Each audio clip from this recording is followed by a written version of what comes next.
तुमको लगो प्रणाम।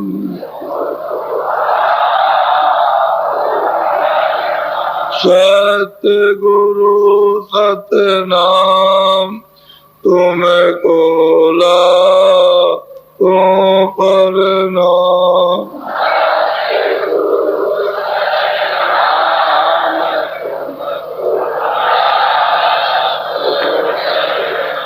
तुमको लगो प्रणाम।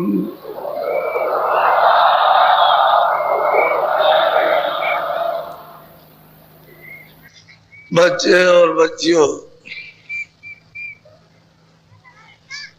ये देश,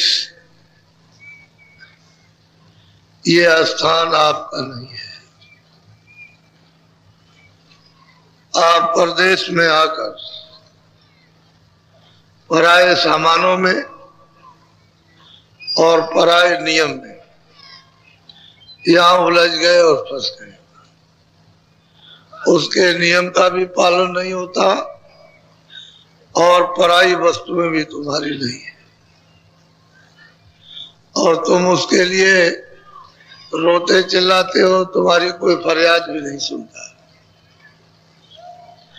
और जिसने अपने नियम में आपको फांस लिया वो कुछ कर भी नहीं सकता। उसने अपने से अपने को अलग कर लिया कि हम इस नियम के अंतर्गत नहीं है, हम तो परे हैं। हमने नियम बना दिया है, उसके वसूल और ये काम है। उसके खिलाफ कोई भी चलोगे तो हमारे जितने भी कर्मचारी हैं वो सब आपको दंड देंगे। हमसे उससे अब कोई मतलब नहीं है, कर्मचारी और आप समझो। हमने उन नियमों को भुला दिया और कर्मचारी अधिकारी उनके हमको यहाँ सजा तरह तरह की देने लगे और 4 खानों में 84 लाख योनियों में और नरकों में डाल करके हमको जो यातना देते हैं वो असहनीय है।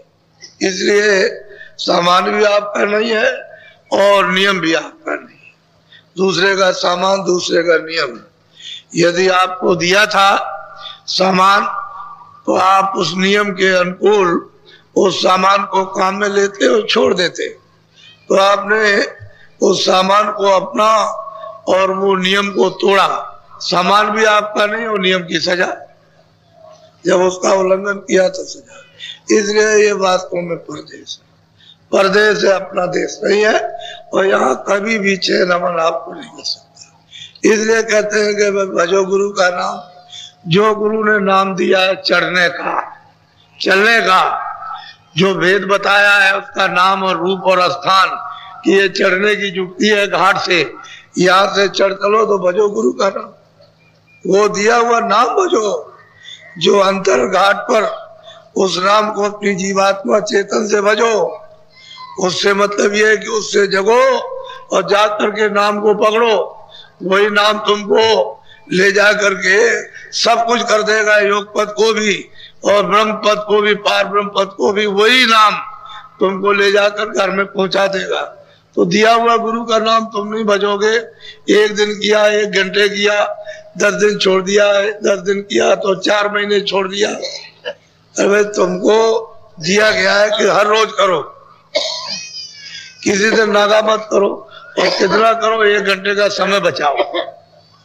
23 घंटे तो आपने घर के और ये सब काम कर लिए बाल बच्चों के, लेकिन 1 घंटा जीवात्मा के लिए भी कुछ करो। तो तुम कहते हो हमको समय नहीं मिलता। अरे क्यों नहीं समय मिलता है? क्यों आपको समय नहीं मिलता है?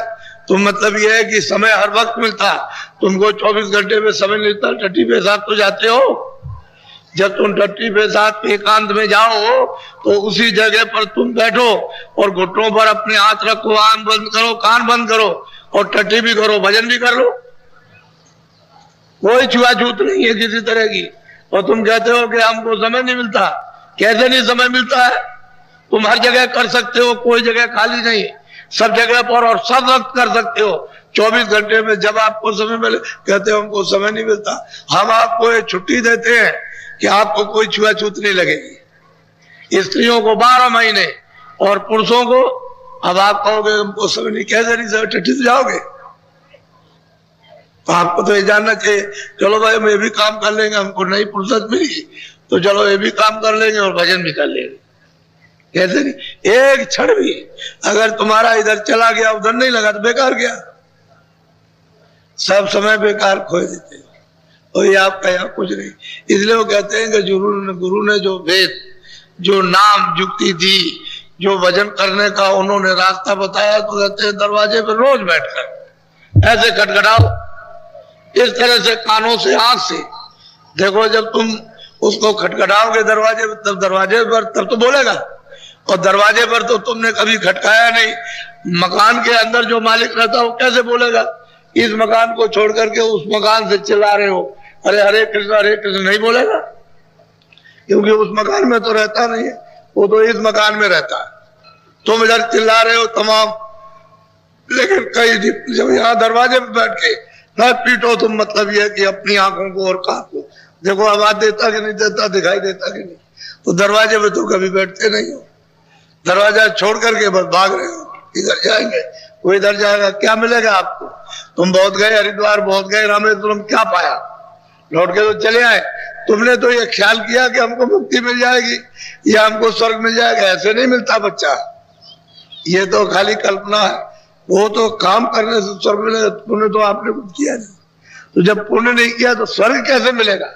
स्वर्ग तो पुण्य से मिलता, और पुण्य आपने किया नहीं, तो वो भी आपके हाथ से चला गया, तो मेहनत भी बेकार हुई और कुछ काम भी नहीं बना और धोखे में रह गए, पीछे अपने कौन काम आएगा? इसलिए भजो गुरु का नाम। ये आपका देश नहीं है बच्चों, ये परदेश है। आपका अगर देश होता तो स्थिर रहते, हमेशा रहते, कोई निकालता नहीं, कोई परिवर्तन नहीं होता, तो आपका देश नहीं। तो आप अपने देश की चलने की तैयारी करो। अब यह है कि कुछ साथ सामान, अरे कुछ गंदगी को नीचे छोड़ो। आप नहीं छोड़ सकते हो तो किसी से कहो कि हमारे पास गंदगी है, हमारा कपड़ा गंदा है तो हम नहीं धो सकते, हमारे पास धोने के साधन नहीं है, तो आप इसको धो दीजिए। तो आप किसी को दे तो दो, ये तन रूपी कपड़ा दे दो। हम तो आपको इसलिए ले आए कि आप मतलब ये कोई ऐसी बात ना समझो कि बाबा जी मतलब ये है कि कुछ कोई गलत रास्ता बताते। तो हमने तो कहा कि चलो प्रयागराज, चलो त्रिवेणी संगम पर आपको स्नान कराएंगे। हम जैसे कहें वैसे ही करो स्नान उसी गंगा में, और गंगा में नहाओ और डुबकी लगाओ, आज ये प्रतिज्ञा करो कि अब हम आज तो शाकाहारी रहेंगे, शाकाहारी शुद्ध आहार करेंगे, फल फूल अनाज है शुद्ध आहार करेंगे, और मतलब ये है कि ये काम नहीं करेंगे। अब जो कुछ हो गया भूल चूक हो तो हो गई, अब उसके लिए तो इसको भूल चूक माफ करने के लिए, क्षमा करने के लिए कपड़ा दे दो। आगे वो करने नहीं देंगे कि दोबारा फिर जमा हो, और जो गंदगी जमा है उसको कपड़े को दो, तन रूपी कपड़ा, तो जरा धुलाई कर दे, रगड़ कर दे। अब वो अपना साबुन, उनका ढंग का अलग है, वो ये साबुन तो है नहीं फैक्ट्री वाला, उनके पास साबुन है, वो लगा देंगे, धीरे से मैल कट जाएगा। तो आप अपना कपड़ा तो दे दो, वो कपड़े नहीं दे, और तुम साफ कर नहीं सकते हो कि तुम्हारे पास तो कोई चीज है ही नहीं कि उस दाग को छुड़ा लो। तुम कर्मों का दाग छुड़ा सकते हो? जो लाज रखा आपने वो बिना महात्माओं के बच्चा नहीं होता है।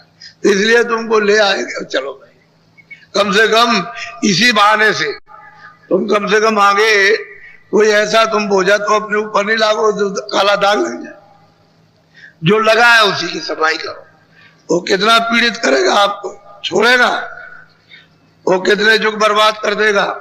इसलिए आप परदेश में आए हो, और ये जो दृश्य है, ये जो आप देख रहे हो, हमने जो आपसे कहा था ये महामानव कुंभ लगेगा, और ये बताया था कि अपनी सनातन विद्या का, यानी इधर से भी उधर से भी सनातन विद्या का, जिससे कि जीवात्मा उसमें स्नान करें, उस ब्रह्म गिरा गंगा जो ऊपर से गिर रही है, जो अमृत के साथ वर्षा हो रही, उसमें जीवात्माओं को स्नान कराओ। तो ये आपको बताया गया, तो सब जगह आपको कहा कि चलो चलो चलो चलो, तो हमने कोई ऐसी बात नहीं की, आपके सामने कोई असत्य व्यवहार झूठा नहीं किया और आपके सामने ये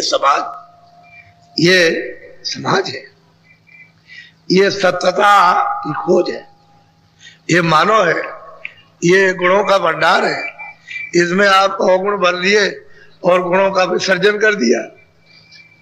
जैसे आप मतलब पिंडदान करते हो, आदमी चला गया उसका करते हो आप, ऐसे ही आपने गुणों का विसर्जन कर दिया, श्राद्ध कर दिया और गुण भर लिए। तो बताओ कैसे काम होगा? तो गुण अवगुण जाना चाहिए, गुण आना चाहिए। तो जिन स्थानों पर जो चीज प्राचीन से महात्माओं ने एक निर्धारित की थी कि आप उसका उपयोग करोगे, तो अब यह है कि चलो यही से शुरू, उपयोग तो कहीं ना कहीं से कर लो, क्योंकि महात्मा जहाँ रहते हैं भूमि तो पवित्र हो ही जाती है, लेकिन आपने उसको ऊपर से गंदा कर दिया।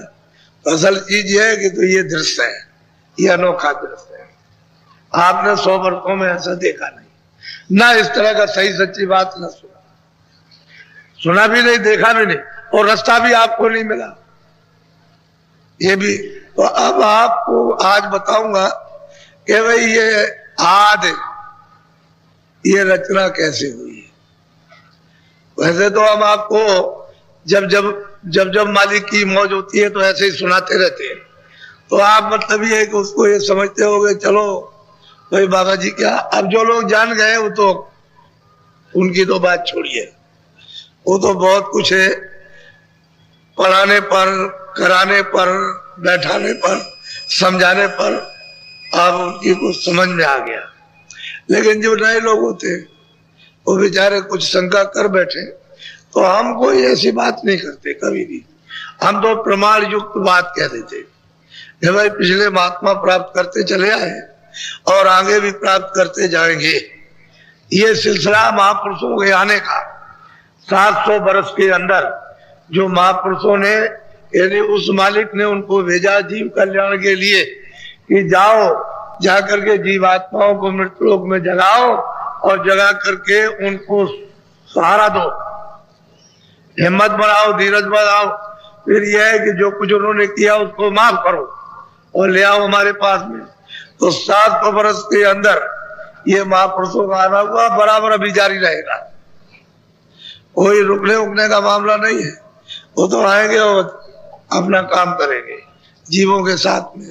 तो इसलिए ये अनाथ सनातन, जब हम आए थे वो हमारी पूरी विद्या हमारे पास थी, उसमें कोई कमी किसी तरह नहीं, और सर्व शक्ति थी अपने पास में।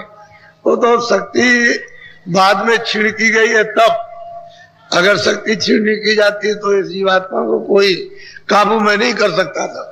उसकी शक्ति छीण करके धीरे धीरे धीरे धीरे और उसमें ला करके बांध दिया, तब ये फंस गई आकर के।